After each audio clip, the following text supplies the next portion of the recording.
Eh bien le bonjour à tous et à toutes sur la chaîne de Yoda-san avec un café à la main.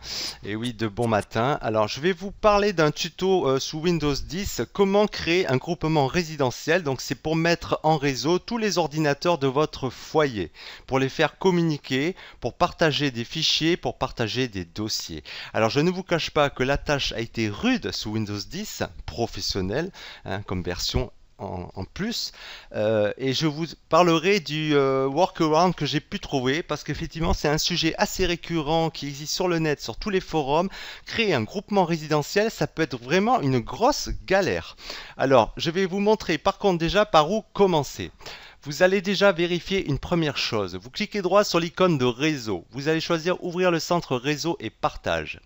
Vous allez faire modifier les paramètres de la carte. Il faut absolument vérifier sur votre adaptateur réseau, carte réseau, en propriété clic droit, que l'option protocole Internet version 6 IPv6 est bien cochée.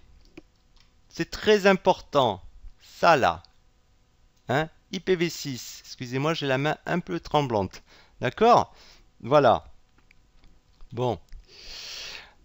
Une fois que c'est fait, vous validez OK. Et on va faire une deuxième vérification. Vous allez dans panneau de configuration, réseau Internet, centre réseau et partage. Et vous allez faire modifier les paramètres de partage avancé. Vous allez donc revérifier ici qu'on a bien activé la découverte du réseau avec l'option dessous, activer aussi la configuration automatique des périphériques connectés, qui est bien cochée. Ici, en partage de fichiers et d'imprimante, vous vérifiez bien que vous avez activé le partage de fichiers et d'imprimante. Ensuite, au niveau des connexions du groupement résidentiel, vous autorisez plutôt la première option de Windows à gérer lui-même les connexions résidentielles. Voilà. Normalement, il n'y a pas besoin de faire plus. Et vous faites enregistrer les modifications si vous n'étiez pas réglé par défaut sur ces options. Voilà, ça c'est la deuxième vérification. Alors, maintenant on va créer un groupement résidentiel. Alors comment ça se passe? Soit vous êtes sous l'explorateur de fichiers. Donc en vue de navigation de l'arborescence, vous voyez groupement résidentiel. Et de là, vous avez l'option créer un groupe résidentiel. D'accord? Voilà, ici. Bon, ça, vous allez pouvoir donc créer le groupement résidentiel. Vous faites suivant et là, il va vous proposer de partager par défaut les bibliothèques de librairies, d'images, de vidéos, de musique et de documents, avec aussi certains périphériques, notamment les imprimantes et d'autres périphériques que vous souhaitez partager. Donc c'est ici que vous choisissez de partager ou non ces bibliothèques et périphériques. Ok? Bon, là je n'ai juste pas partagé les documents, on s'en fiche, c'est pour l'exemple. Vous faites suivant. Windows va créer un mot de passe aléatoire à base de chiffres et de lettres que vous pourrez modifier ultérieurement. Vous faites terminer. Donc on vient de créer un groupe résidentiel. D'accord? Vous cliquez droit dessus. Vous faites modifier les paramètres. Et là, vous allez pouvoir modifier le mot de passe pour lui donner un nom beaucoup plus facilement mémorisable. Modifier le mot de passe. Allez, par contre, une condition, il faut que cela fasse 8 caractères. Comme poète, poète. Et oui, j'adore ce mot. Vous faites suivant. Il va générer le mot de passe.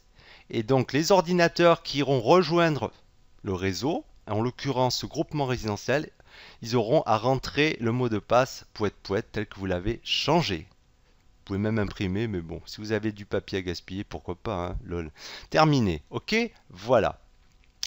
Depuis cet écran, vous pouvez aussi modifier les paramètres de partage avancé pour revenir et corriger certaines erreurs.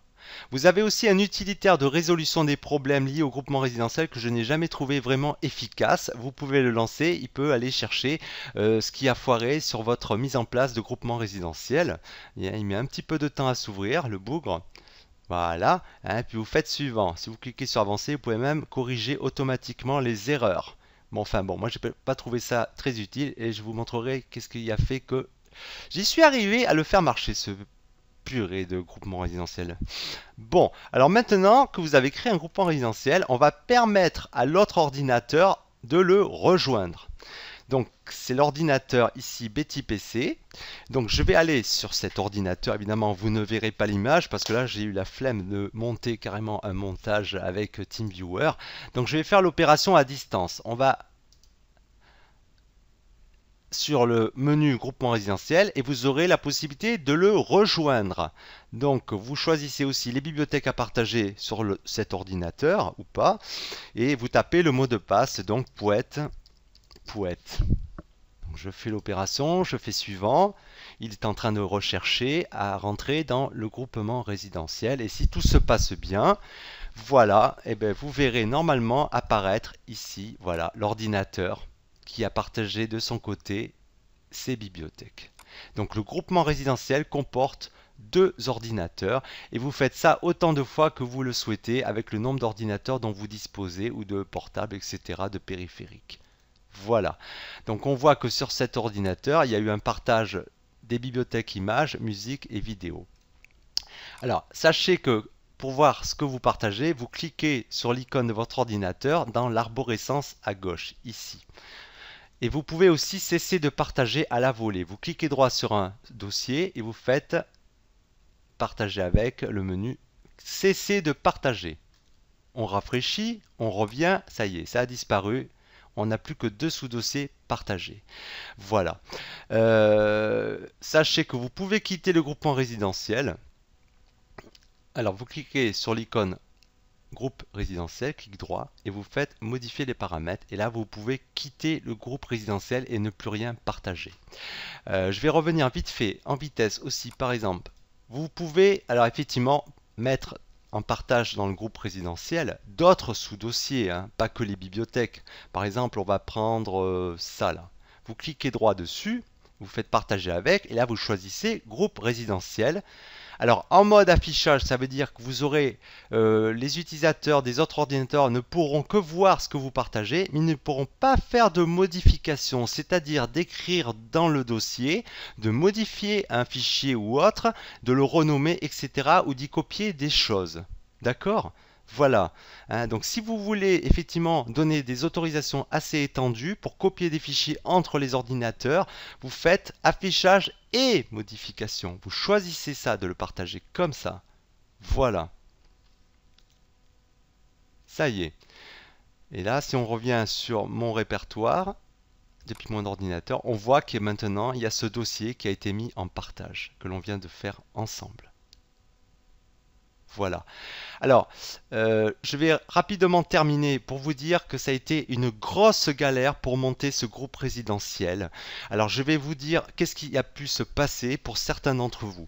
Si certains d'entre vous utilisent comme moi des home plugs, c'est-à-dire des prises CPL, courant porteur en ligne, ce sont des prises électriques qui vous assurent de débiter un réseau à travers des pièces sans passer par le Wi-Fi, uniquement par le réseau électrique, et je peux vous dire que c'est une grosse galère. Là, si j'ai pu réussir à monter ce réseau résidentiel de cette manière, c'est parce qu'en fait, j'ai branché directement les ordinateurs en réseau câble RJ45 directement sur le routeur. Voilà. Et effectivement, il n'y a pas eu de problème de reconnaissance. Donc, faites gaffe à ça. Si vous trouvez qu'il y a un souci à ce niveau-là, que vous n'arrivez pas à créer de groupe résidentiel ou que tel ou tel ordinateur n'arrive pas à se connecter sur ce groupe résidentiel que l'un de vos ordinateurs a créé de son côté, ça peut venir de là, ça peut venir de ces prises CPL, ces home plugs, et vous verrez qu'effectivement, si vous arrivez, alors grâce à peut-être des longueurs de câbles de réseau, à connecter directement depuis le routeur, vous n'aurez plus de soucis.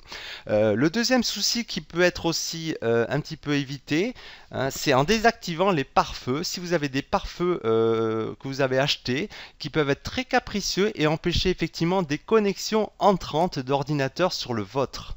Voilà, donc faites des tests en désactivant les pare-feux. Donc paramètres, par exemple, tous les paramètres, mise à jour et sécurité, non même pas. Réseau et Internet, voilà. Ah, purée, le menu il est terrible. Hein. Ethernet, et voilà. Pare-feu Windows. Et donc de là, vous pouvez activer ou désactiver le pare-feu. Vous aurez juste un message qui vous dira effectivement d'être prudent puisque le pare-feu ou le firewall de Windows est désactivé.